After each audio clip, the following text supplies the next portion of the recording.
Halo, salam sehat. Kita bertemu lagi di podcast Rootgers, podcast ruang temu generasi sehat. Bagi teman-teman yang baru kenal, podcast Rootgers adalah ruang temu bagi orang muda, orang dewasa, serta antar generasi untuk membahas isu-isu yang menarik seputar kesehatan seksual dan reproduksi, kekerasan berbasis gender, relasi sehat, dan isu-isu menarik lainnya yang jarang kita bicarakan. Bersama saya Trina, tim komunikasi Rootgers Indonesia. Nah, pada pembahasan kali ini, kita akan memperingati Hari Bumi yang jatuh pada tanggal 22 April 2022. Kita akan ngebahas seputar benang merah kesetaraan gender dengan perubahan iklim. Emangnya ada ya benang merah kesetaraan gender dan perubahan iklim? Kayaknya itu adalah dua isu yang berbeda ya. Makanya di episode Belajar Menjadi kali ini, kita akan belajar menjadi Sri Kandi Pelindung Bumi. Bersama saya di sini ada Mbak Mike Ferawati nih sebagai Sekretaris Jenderal Koalisi Perempuan Indonesia. Silakan Mbak Mike mungkin bisa memperkenalkan dirinya gitu, menyebutkan nama, nomor HP mungkin. Ya, Ya.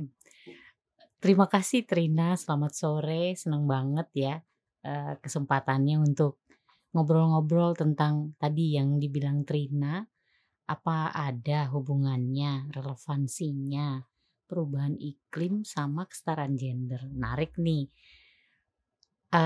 Saya Mike, lengkapnya Mike Ferawati Tangka. Saya saat ini sedang menjalankan mandat organisasi Koalisi Perempuan Indonesia sebagai Sekretaris Jenderal periode 2020 sampai 2025. Ya, kok mungkin sedikit ya, Koalisi Perempuan ini mungkin agak berbeda karena organisasi massa yang beranggotakan perempuan ya dari berbagai latar belakang. Saat ini sesuai dengan database terakhir 2020 ya, karena 2021 masih kita cek lagi.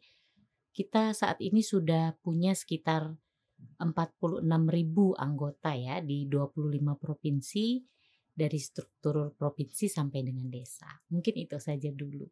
Wah, keren banget ya.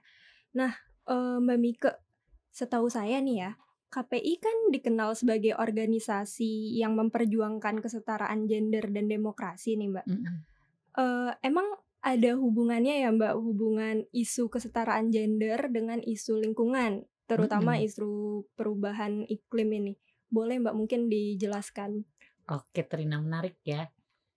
Kalau mungkin kita bicara dulu ya, mungkin 20-30 tahun yang lalu perempuan itu hampir atau isu perempuan, nah kita jangan dulu bicara soal gender ya. Isu perempuan aja. Emang ada kaitannya perempuan sama kebencanaan? Emang ada dengan perubahan iklim? Perubahan iklim itu kan peristiwa alam ya, yang mungkin jauh lah dari apalagi perempuan ya, seperti itu. Dan sekarang kita bicara kesetaraan gendernya gitu ya.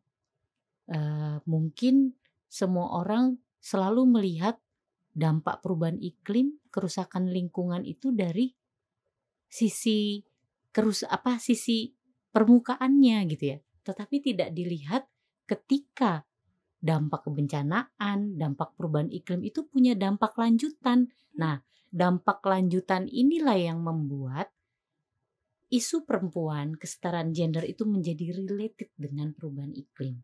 Karena kalau kita bicara pasca puting beliung misalnya, pasca tsunami, itu pasti kan ada yang namanya kemiskinan. Siapa yang paling terdampak? Baru di situ muncul. Ada perempuan, ada kelompok rentan, ada anak, seperti itu, termasuk orang muda. Seperti itu. Karena kenapa? Kalau kita kaitkan lagi, kenapa mereka jadi yang paling terdampak? Karena selama ini mereka merupakan kelompok yang teralienasi ketika membicarakan soal infrastruktur yang rusak karena perubahan iklim. Bicara soal krisis pangan yang terjadi karena perubahan iklim, bahkan kebencanaan.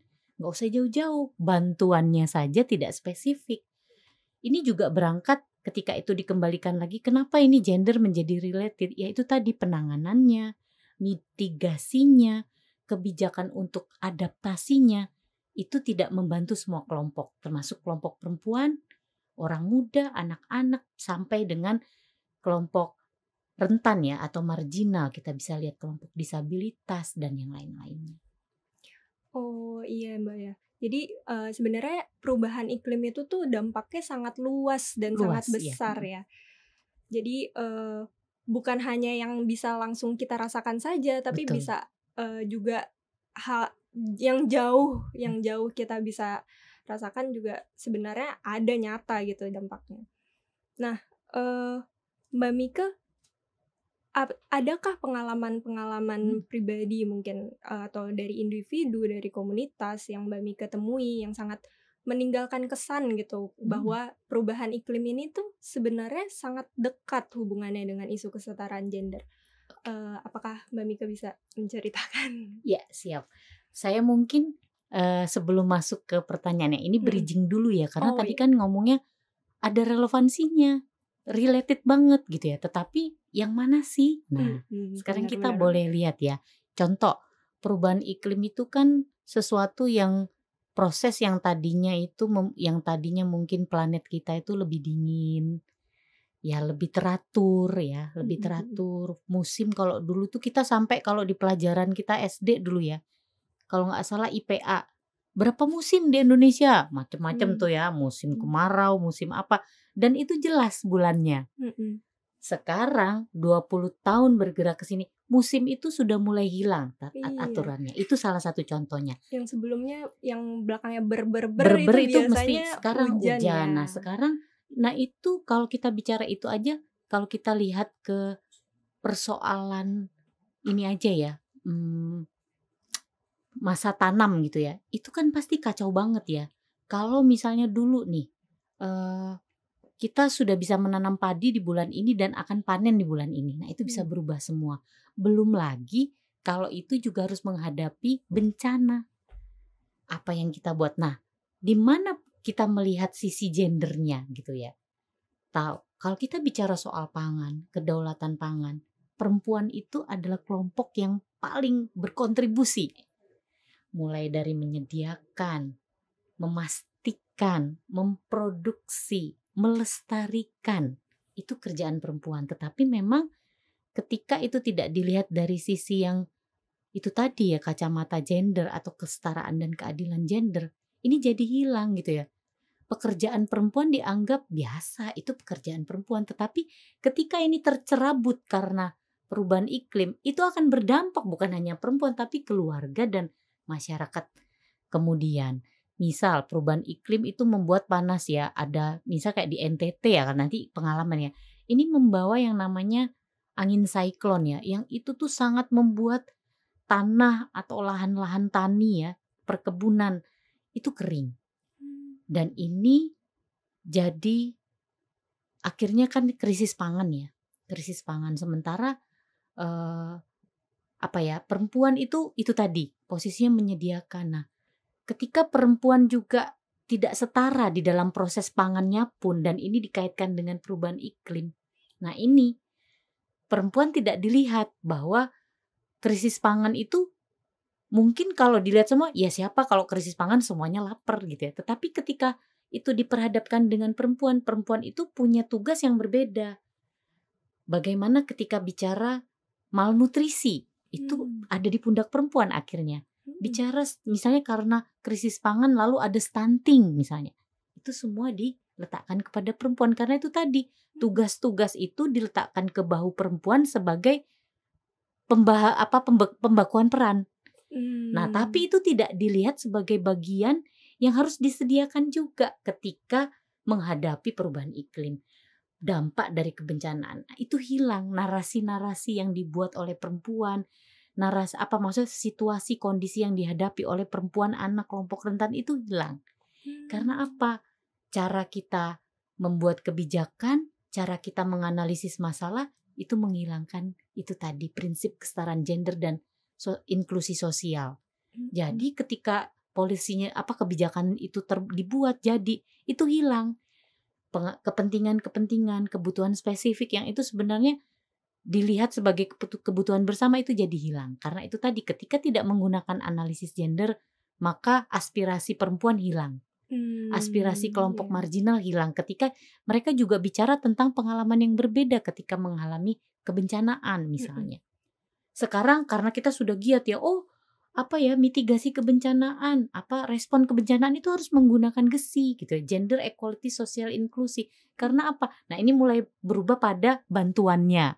Kalau dulu kan Indomie, Aqua, sembako, padahal kan sembako kita ya. juga punya balita, Iya, kita benar. punya ibu hamil, kita punya anak remaja dengan nutrisi tertentu, kita punya disabilitas, lansia. Nah, ini tadi kembali bahwa kadang-kadang kita juga menghadapi penyumbatan bottleneck ya kalau bahasa kerennya tuh, bahwa ini tadi lupa ya, kebutuhan spesifik itu perlu dilakukan gitu, perlu diadakan gitu ya. Jadi sekarang sudah mulai ada nih, ada obat-obatan, ada makanan balita seperti itu. Itu karena ya itu tadi ketika analisis atau perspektif gender itu mulai digunakan. Nah, ini tadi sebenarnya. Jadi, nah kalau pengalaman yang paling berkesan itu adalah kerja-kerja perempuan menghadapi adaptasi bencana. Nah, ini nih betul-betul menurut saya akhirnya saya bersetuju bahwa Koalisi Perempuan Indonesia sebagai organisasi massa perempuan, suka nggak suka, dianggap atau tidak anggap, kita harus bekerja di isu perubahan iklim. Karena apa? Dampaknya itu sangat buruk kepada perempuan ya. Misalnya ketika gempa bumi terjadi gitu ya, itu tanah semua dan usaha-usaha perempuan itu habis semuanya. Dan yang paling membuat saya tuh tergetar ya, bantuan-bantuan tuh rehab rekon ya, rumah-rumah, tetapi tidak ada yang bicara soal spesifik perempuan. bagaimana usaha-usaha keluarga yang dimana perempuan ini ada di situ untuk menguatkan ekonomi keluarga. Nah, itu perempuan berjuang ya, terutama kawan-kawan KP itu menunjukkan. Mereka membuat kayak program-program swadaya dan itu dan mereka mulai bersuara ya, dan itu akhirnya ini nih. Kalau tidak ada begini, habis semua kelompok perempuan. Perempuan bikin koperasi, simpan pinjam. Yang itu mereka kelola, jadi yang mereka siapkan ketika kayak di Sumatera. Sumatera itu sudah nggak mungkin lagi berhenti gempa. Mereka akan terus gempa. Karena posisi Sumatera atau Pulau Sumatera dan wilayah barat di Indonesia kita itu akan terus bergeser. Karena dia punya patahan yang grek-grek. Nah, pergeserannya itu tergantung mau kecil mau besar. Nah, kecil besar perempuan tidak peduli, yang penting perempuan siap. Nah, itu yang menurut saya, hati saya, wah ini betul-betul sesuatu yang memang harus diperdengarkan kepada pemerintah, bahwa sudah saatnya pemerintah juga punya sebuah jalan keluar ya, yang itu bicara bukan hanya penanganan sesaat kayak kebakaran pemadam kebakaran ya, tetapi bagaimana ini tadi, dan itu perempuan melakukan itu dengan koperasi. Membangun koperasi, simpan pinjam sederhana ya. Jadi mereka sudah mulai, ini kalau sudah situasinya begini biasanya akan gempa. Nah, siapa jadi nanti? dari mitigasinya betul, ya. mitigasinya. Nah, itu Mitigasi betul-betul bencananya. dan ini ya, satu hal juga yang sangat membekas di hati saya itu kesulitan yang bahwa perubahan iklim yang akhirnya berdampak pada bencana dan juga kerusakan yang banyak itu juga membuat perempuan rentan dengan kekerasan. Itu juga sangat menyentuh saya ya, karena di pengungsian berapa anak perempuan yang mengalami pelecehan karena sistem Kondisi perlindungannya yang tidak tidak diatur ini ya, seperti itu. Berapa kondisi. bagaimana juga laki-laki mungkin yang suami istri kita tahu ya, mereka mungkin punya siklus biologis, ini tidak diatur. Sehingga terjadi kekerasan, terjadi di dalam seperti itu. Nah, bahkan bisa jadi membuat dampak ketika itu tidak diatur ya, tidak dipikirkan, anak perempuan pun rentan dikawinkan di usia anak, diperdagangkan atau trafficking itu. Karena ada dampak ekonomi juga ya. Betul dari sekali. kebencanaan itu banyak sekali ya. Ternyata bencana itu bukan hanya kerusakan yang dialami setelah bencana itu terjadi, tapi juga ada faktor ekonomi, faktor relasi kuasa mungkin saat sekali. Suami menuntut istrinya dan Iya. lain-lain gitu. Tapi mungkin tidak bisa. maaf. Iya. Itu bisa terjadi juga. Nah, Mbak Mike, ada nggak sih Mbak cerita dari lapangan langsung nih saat Mm-mm. KPI turun. Saat KPI turun ke lapangan untuk melihat kondisi kebencanaan, kondisi perempuan di daerah Mm-mm. pengungsian, Mm-mm. apakah ada cerita yang mungkin bisa disampaikan di sini yang Mbak Mika ingin berbagi? Oke, iya. Salah satu yang ingin saya promosikan di sini ya, dan ini juga semoga menjadi semangat buat yang lain-lain. Ada satu gerakan yang berbeda ketika perempuan menghadapi yang namanya dampak bencana atau perubahan iklim itulah ya.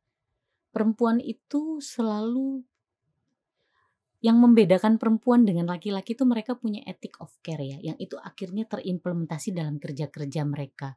Salah satu yang paling menggugah itu tuh mereka tuh punya data dibanding pemerintah daerah. Sehingga ketika misalnya dampak bencana itu terjadi ya, misalnya apa gempa terjadilah semua rusak gitu ya. Itu biasanya kelompok perempuan. Ini contohnya Sulawesi Tengah yang dialami oleh Koalisi Perempuan Indonesia wilayah Sulawesi Tengah pada saat terjadi likuifaksi. Itu semua orang nggak tahu. Itu kan beberapa desa itu masuk ya, tertenggelam di dalam sebuah danau. Nah, yang paling tahu berapa jumlah itu adalah sebuah desa yang didampingi oleh Koalisi Perempuan. Itu pengurus yang langsung memberikan laporan bahwa di desa ini ada sejumlah ini, sejumlah ini, sejumlah ini yang hilang. Nah, itu kan menjelaskan ya bahwa perempuan itu siap gitu loh, meskipun dia tidak pernah direkognisi apa yang dilakukan itu. Perempuan itu kan selalu kalau perempuan itu datang mendata itu ya kader-kader tuh emang begitu, suka rajin lah, perempuan kan memang begitu. Nah, tetapi tidak dilihat bahwa sebenarnya itu adalah sebuah upaya yang kuat gitu ya. Dan kadang-kadang justru kayak misalnya tim BPBD gitu tuh justru terbantu dengan data-data kelompok perempuan ini. Dan dari kader-kader itu yang paling membuat saya tuh itulah perbedaannya, sampai kelompok perempuan itu tahu yang di sana itu belum diselamatkan. Itu ada lansia 3 mereka terkurung. Itu yang memberitahu itu kader perempuan, entah dia kadernya Koalisi Perempuan. Kader Koalisi Perempuan ini kan juga banyak ya, ada yang jadi kader Posyandu juga, kader PKK macam-macam. Nah, mereka tuh tahu di sana ada yang pakai kursi roda dan belum diselamatkan. Itu tuh, dan ketika di pengungsian itu yang paling tanggap itu perempuan. Mulai dari bagaimana mereka mengumpulkan anak-anak kecil, itu diklasifikasikan. Yang balita sendiri dicek, ini apa kurang apa, lalu mereka mengupayakan bantuannya. Sementara ya kaum laki-laki juga seperti itu gitu, tetapi yang sigap itu justru perempuan. Dan itu saya lihat betul pada kawan-kawan di pengungsian di Sulawesi Tengah itu ya. Lalu mereka sigap mengontak semua kawan-kawan untuk berjibaku, ini gimana, harus ada trauma healing, sehingga kita semua jadi tahu, oh ternyata perlu ada relawan ke sana. Itu semua adalah istilahnya koordinasi yang dilakukan oleh gerakan perempuan. Seperti itu. Mereka yang paling terdepan. Oh, tolong ini harus dibantu karena kami kekurangan pakaian dalam misalnya. Kami kekurangan makanan bayi seperti itu, atau makanan pendamping ASI seperti itu. Laki-laki juga bekerja. Laki-laki juga bicara, tetapi ketika itu bicara yang taktis sampai dengan dapur umum dan yang lain-lain, itu perempuan di garda terdepan. Kita bisa bayangin kalau itu tidak ada yang kerjakan. Pun ada sebuah tenda pengungsian pun, dan di situ banyak dengan anggota militer gitu ya. Banyak kan biasanya ya kalau sudah itu tidak akan berjalan kalau perempuan itu nggak handling up ya seperti itu. Dan perempuan itu nggak usah disuruh langsung tiba-tiba gini tek tek tek tek. Dan itu kalau di DKI Jakarta yang setiap tahun kena banjirop itu, kalau mau lihat contohnya itu ada di daerah Rawaterate, Pulau Gadung, itu tuh mereka udah sigap. Pokoknya kalau udah hujan turun dalam 3 jam tidak berhenti ya, itu mereka udah siap-siap. Ini sudah siap-siap, rumah di sebelah sini udah dikasih tahu. Mereka juga sudah punya semacam kayak kesepakatan ya dengan, itu kan banyak pabrik-pabrik ya di sana. Itu ada yang memang satu aula besarnya itu digunakan untuk pengungsi ketika nanti air sudah naik, itu udah siap. Dan itu yang kerja tuh perempuan untuk ayo udah waktunya, ini udah hujannya udah deket, udah intensitasnya tinggi seperti itu. Jadi itu loh yang saya bilang bahwa daya perempuan itu tinggi, tetapi sayangnya ini kurang tidak pernah di-highlight dilihat ya. sebagai sebuah kebiasaan, Mm-mm. sebuah proses maksudnya model adaptasi yang Mm-mm. harusnya itu dikuatkan oleh negara, dikuatkan oleh pemerintah. Seperti itu. Difasilitasi ya Betul, untuk heeh. perempuan mitigasi bencana. Mm-mm. Iya, menarik banget ya Mbak Mika, ternyata ada ya keterkaitan dari isu kebencanaan dan isu kesetaraan gender, terutama Mm-mm. perempuan ini.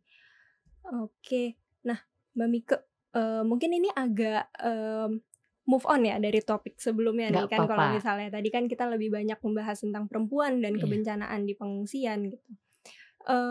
Mbak Mika, aku kalau misalnya denger dari berita-berita nih, ada yang wawancara, bukan rata-rata sih, sering kali didengar para korban ini bilang kalau misalnya bencana yang mereka alami itu adalah bentuk dari takdir gitu. Atau ini adalah karma karena manusia banyak berdosa gitu. Mm-mm. Nah, menurut tanggapannya Mbak Mika gimana nih, Mbak? Ya,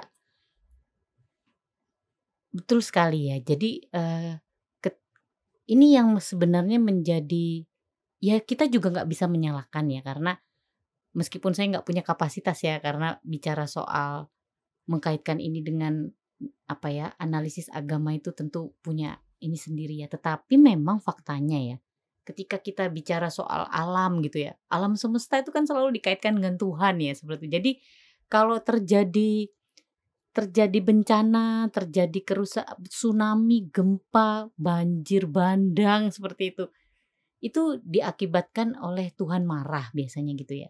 Dan nah sebenarnya hal ini memang menjadi hal termasuk juga yang pendapat ya, tapi enggak juga sih, kadang-kadang juga kita melihat pejabat publik kita juga ngomong begitu gitu ya, yang bikin kadang-kadang kok gitu ya, seperti itu. Jadi bencana alam ini akibat dosa manusia. Saya setuju, dosa manusia. Nah, ini yang harus dielaborasi. Dosa yang seperti apa sebenarnya? Dosa siapa? Betul, dosa siapa? Dosanya kayak gimana? Iya, betul. Apakah karena memukul? Kan enggak. Apakah karena kita gibahin orang tiap hari? Enggak kan? Tapi dosa yang seperti apa? Nah, ini yang perlu kita ejawantahkan atau perlu kita breakdown. Kita beritahu betul, ini bagian dari dosa manusia. Manusianya itu siapa? Ada nggak yang dosanya lebih kecil, lebih besar? Itu juga harus kita hitung dong. Kita kan juga manusia perlu melihat ya, azas fairness-nya. Siapa yang paling berdosa ketika misalnya terjadi banjir bandang gitu ya. Misal, sekarang di daerah Bogor sering tuh banjir bandang. Tapi ternyata bukit-bukit, perkebunan, hutan-hutan di atas puncak itu udah dibangun villa. Nah, jadi ya harus dibalik lagi, betul. Banjir bandang ini penyebabnya apa? Dosanya itu kalau kita kalau misalnya belajar soal advokasi itu kita juga belajar analisis sosial. Saya pikir sama aja kalau kita menganalisis dosa, itu juga kita analisis. Aktornya siapa nih? Penyebabnya siapa? Karena dosa itu kan juga hubungan sebab akibat. Benar. Oke, fine, itu dosa meskipun itu sangat terjam ini ya. Ketika kita bicara hari ini misalnya kita bicara dampak perubahan iklim itu karena dosa gitu ya. Jam in banget gitu ya. Tapi oke, saya setuju itu karena dosa. Karena mungkin manusia yang terlalu banyak dosa. Oke, dosanya di bagian mana? Apakah kita sekarang apakah perilaku kita, bagaimana kita menjalankan cara hidup kita, itu bagian dari keimanan kita juga untuk melihat dampaknya kepada planet kita. Itu dosa mungkin ya kalau kita bicara dosa. Tetapi supaya kita tidak terbelenggu dengan kaidah-kaidah agama yang akhirnya malah justru melunturkan dari ini tadi benang merah yang dibilang sama Trina ya, bahwa ini benang merahnya ada di mana gitu. Mari kita juga proporsional gitu ya, sehingga kita juga jadinya ujung-ujungnya nggak pasrah. Ya udahlah nggak apa-apa, enggak. Karena kita tahu betul kan kalau emang dosa, kenapa ya kita udah beribadah, kita udah menjalankan, tapi kok gempa jalan terus nih gitu kan. Nah itu yang harus betul-betul mulai kita sadarkan kepada banyak teman-teman kita, komunitas kita, kawan-kawan perempuan kita, bahwa di sini bukan bicara cuma dosa, tetapi ini ada sebuah siklus dosa. bukan lagi Iya. siklus dosa yang itu juga tanggung renteng, nggak ditanggung oleh 1-2 orang gitu. Apalagi kalau ini dipersalahkan kepada masyarakat yang paling kecil misalnya, yang mereka menerima dampak seperti itu. Iya, setuju banget Mbak Mika. Misal nih kayak tadi ya Mhm, banjir bandang itu kan kita harus lihat dulu penyebabnya apa. Misal, ya karena tidak terserap mhm airnya mhm. oleh pohon-pohon gitu. Udah dibangunin gedung-gedung. Iya, Kayak udah di dibangunin. Jakarta ini kan Mhm, sudah tinggal berapa persen ya daerah resapannya, karena iya, semuanya sudah penuh dengan gedung-gedung tinggi ya. mhm. Emang berarti ya sebenarnya perubahan iklim ini ya hasil dari dosa, tapi Iya. dosa apa dulu Iya itu yang betul, itu harus yang harus kita kita buat analisis sebagai ya. maksudnya Mhm, pendidikan atau menumbuhkan kesadaran kritis gitu ya. Oke mhm. dosa, iya, tetapi jangan akhirnya, "Oh dosa, oh ya dosa siapa nih?" Nggak ngerti tapi terus ujung-ujungnya pasrah. Nah ini yang harus kita hindari. Nah ketika Mhm, kita tahu bahwa ini dosa siapa dan karena apa, kita jadi kritis dan kita juga bisa menumbuhkan sesuatu toh, gerakan-gerakan sesuatu yang itu paling tidak kita bisa menahan laju akibat dosa ini loh. iya Bagaimana bener, caranya? Karena perubahan iklim ini sudah tidak mungkin kembali baik, tapi dia mhm. akan terus selama kita tidak melakukan tindakan yang serius ya terhadap menjaga planet dan bumi kita ini. Iya setuju banget Mbak. Meskipun perubahan iklim Mhm, ini kita nggak bisa hentikan ya atau kita ulang lagi, mhm, balik lagi seperti awal, tapi kita bisa perlahan-lahan memberhentikan mhm. perubahan iklim Dampaknya, ini, dampaknya mhm, betul, bukan memberhentikan ya, tapi mhm. perlahan-lahan me apa ya, mengecilkan, meminimalisir dampak Dampaknya, dari perubahan iklim ini. Nah, tadi kan kita udah banyak nih membahas tentang dampak-dampaknya, mhm. terus tentang isu kesetaraan gendernya ini. Mmm, Mbak Mika mungkin boleh nggak diceritakan, apa sih yang bisa kita lakukan Mhm. untuk, perlahan-lahan menanggulangi perubahan iklim ini? Ya, eee, banyak hal sebenarnya ya ketika kita juga, sambil ya saya pikir ini juga nggak perlu menunggu semua orang pinter tentang apa itu namanya perubahan iklim, tetapi dengan cukup kita misalnya melakukan hal yang sederhana ya, mengurangi dampak emisi karbon gitu ya. Mungkin ini susah ya, karena kita juga manusia-manusia modern yang ingin segera semuanya serba simpel, cepat, tapi simpel cepat itu ternyata juga punya dampak. Misal mulai untuk jalan kaki atau menggunakan transportasi, mengurangi itu tadi ya emisi karbon, supaya ke Jakarta nih yang paling berat, Indonesia ya termasuk kalau di dalam laporannya kemarin itu termasuk pemroduksi emisi karbon yang cukup tinggi di dunia ya, seperti itu. Nah, coba kita membuat gerakan-gerakan yang memang sih agak capek sedikit, sudah dimulai misalnya bike to work, lalu, jalan kaki ke kantor atau menggunakan transportasi publik yang sekarang juga sudah disediakan oleh pemerintah. Mari kita gunakan itu juga, seperti itu. Lalu plastik ya, ini memang susah ya, apalagi ketika misalnya kesadaran itu kan memang harus semua lini ya, kita juga ribet gitu ya. Misal kayak, saya tuh suka berantem ya ketika ke pasar, "Udah jangan dipakein plastik," karena saya bawa tas, tapi tetep nggak bisa, ini kudu rapi harus diplastikin. Bahkan sayur-sayur itu malah justru udah dikresekin kan kita jadi Iya, serba salah. Nah karena heeh. memang tidak bisa sih misalnya gerakan untuk itu seperti membalikan telapak tangan kita ya, itu tidak mudah tetapi pelan-pelan, tetapi itu bisa dimulai. Bisa dimulai. Lalu juga kita mulai mencoba, eee, istilahnya bijak terhadap energi kita ya. Energi kita itu juga banyak yang berdampak pada perubahan iklim, tetapi kita sebenarnya juga punya, eee alternatif-alternatif ya, kenapa tidak kita coba seperti itu? Meskipun mungkin, itu lama, tetapi itu kan hanya bagaimana komitmen kita untuk memulai. Bagaimana kita sudah mulai mencoba gagasan-gagasan, green economy ya seperti itu. Lalu juga bicara soal, eee, itu tadi ya, bagaimana kita, eee, menggu apa ya, eee, green energy seperti itu ya dan hemat energi aja deh yang paling mudah ya kalau kita mau memulai dulu ya. Semua sebenarnya memang harus kembali ya. Sebenarnya contohnya mudah aja. Pandemi ini mengajari kita sebenarnya salah satu apa? Pakai masker.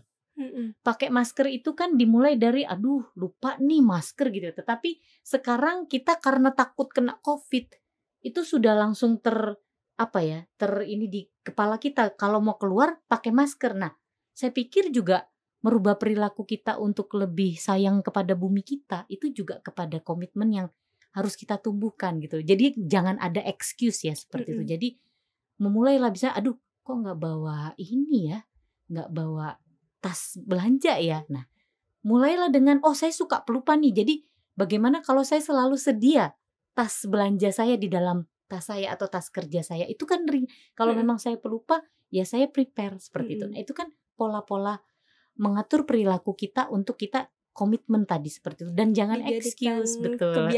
Jadikan kebiasaan. Ya, kalau misalnya pandemi ini mengajak kita untuk menghadapi new normal, sebenarnya perubahan iklim itu juga seperti itu. Bagaimana kita bisa jauh lebih bijak menggunakan energi kita seperti itu dan mulai meninggalkan energi-energi yang bersumber dari fosil ya, meskipun itu menjadi energi utama ya, tetapi kita bisa mengurangi itu dengan misalnya maulah berlelah-lelah sedikit jalan kaki gitu ya. Kalau rame-rame kan seneng ya. Lalu bagaimana kita juga mencoba untuk menggunakan transportasi publik kita seperti itu sehingga nggak terlalu banyak kita keluar dan akhirnya kita memproduksi emisi karbon tadi. Oke. Iya setuju banget Mbak Mika. Emang ini ya kita harus menaikkan sense of crisis-nya ini tentang perubahan iklim. Betul. Nih. Kalau misalnya sebenarnya perubahan iklim itu tuh nyata dan kita akan mendapatkan dampaknya gitu kalau kita tidak bergerak dari sekarang. Betul sekali. Soal sense of crisis tadi ya betul menarik ya. Jadi hari ini kita tuh nggak boleh masih pada titik berpikir perubahan iklim iya ya bencana. Enggak, kita ini sudah dalam fase yang kita tidak bisa lagi bicara bahwa iya ada gempa, ada longsor, ada gempa, ada gunung meletus. Enggak. Justru tiap tanda-tanda kebencanaan ini mengingatkan kita bahwa bumi kita sedang tidak baik-baik saja. Itu sense krisis. Jadi itu cobalah berpikir bahwa one day mungkin di tempat teman-teman yang mungkin di garis sesar semangka atau ring of fire itu akan kena dampaknya, tapi who knows gitu ya. Kita juga bisa menjadi bagian di dalamnya kalau kita tidak bijak. Dan mulailah juga sebagai publik ya, saya juga mengajak kaum muda nih, ayo kita juga harus mulai banyak-banyak mengisi pengetahuan kita ya, knowledge kita tentang perubahan iklim. Karena itu sebenarnya nggak susah-susah banget dan kita tuh sekarang disediakan oleh banyak saat ini zamannya tuh apa sih yang tidak bisa kita dapatkan, informasi sangat luas. Dan mari kita juga daripada kita menggunakan medsos kita untuk hal-hal yang tidak, mari kita juga membangun kesadaran kita lewat jangan malas untuk mencari tahu seperti perubahan itu. Iklim. Sekarang kan sudah banyak ya gerakan-gerakan terkait perubahan iklim, pencegahan perubahan iklim. Nah, mungkin teman-teman muda bisa ikutan jadi salah satunya sebagai meramaikan gerakan pencegahan perubahan iklim ini. Bukan pencegahan ya tadi ya. Perlahan-lahan menekan dampak burung. Iya, dan betul. Mulai beradaptasi dengan perubahan iklim ini seperti itu. Iya betul. Oke, mungkin kita udah ngobrol kayaknya udah cukup lama ya.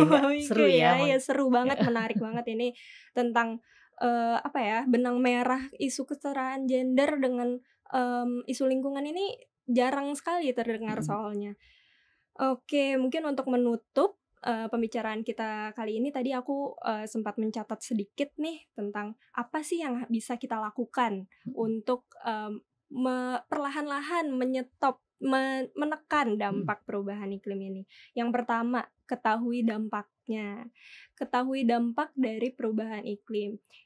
zaman sekarang udah banyak source di internet yang bisa kita ambil, kita pelajari apa sih itu perubahan iklim. Dan yang kedua mungkin kita bisa sadar dan mulai bergerak dari hal-hal yang kecil, contohnya seperti berjalan kaki, menggunakan transportasi umum, dan kalau bisa mengurangi, meminimalisir penggunaan plastik. Ya mungkin saya tahu itu mungkin agak sulit ya kalau misalnya terutama di Indonesia masih apa-apa mau instan, apa-apa harus plastik seperti itu. Oke, dan yang ketiga mungkin adalah membiasakan diri ya Mbak Mika ya, membiasakan diri dengan kebiasaan-kebiasaan baru sama seperti saat pandemi ini kita menggunakan masker, sama juga kita bisa membiasakan diri kita dengan menggunakan kantong belanja reusable gitu. Jadi meninggalkan kantong plastik seperti itu dan berjalan kaki mungkin ya dengan untuk mengurangi emisi karbon. Seperti itu Mbak Mika. Banyak mungkin, sih sebenarnya ya, tapi mungkin next ya kita akan ada ngobrol-ngobrol lagi. Kalau misalnya ini dilanjutkan bisa sampai sahur gitu. Betul, seru ya. Iya, seru banget. Belum lagi kalau bicara krisis air ya karena perubahan iklim. Aduh, itu sedih banget. Dan kondisi ini ya, kondisi pengungsian itu juga sebenarnya sangat menarik sih. Tadi Mbak Mika sempat membahas sedikit tentang itu. Oke. Mungkin itu saja bincang-bincang kita pada kali ini. Terima kasih banyak Mbak Mika, terima kasih banyak Trina. Koalisi Perempuan Indonesia sudah mau hadir di podcast Root Girls Indonesia. Siap. Sampai jumpa Mbak Mika. Sampai jumpa Trina, terima kasih.